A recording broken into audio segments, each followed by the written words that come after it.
புதுப்பிக்கப்பட்ட விழுப்புரம் சட்டமன்ற அலுவலகத்தை மாவட்ட செயலாளரும் விழுப்புரம் சட்டமன்ற உறுப்பினருமான டாக்டர் லக்ஷ்மணன் திறந்து வைத்தார். விழுப்புரம் சட்டமன்ற உறுப்பினர் அலுவலகம் புதுப்பிக்கப்பட்ட பிறகு இன்று திறப்பு விழா நடைபெற்றது. இதில் திமுக மத்திய மாவட்ட செயலாளரும் விழுப்புரம் தொகுதி எம்எல்ஏவுமான டாக்டர் லக்ஷ்மணன் அலுவலகத்தை ரிப்பன் வெட்டி திறந்து வைத்தார். இதனைத் தொடர்ந்து பொதுமக்களுக்கு அனுப்பி வழங்கி கொண்டாடினார்.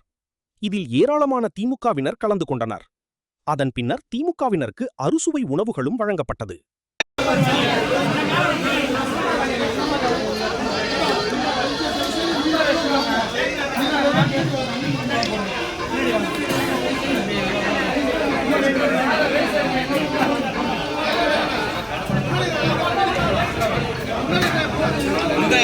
கற்பனை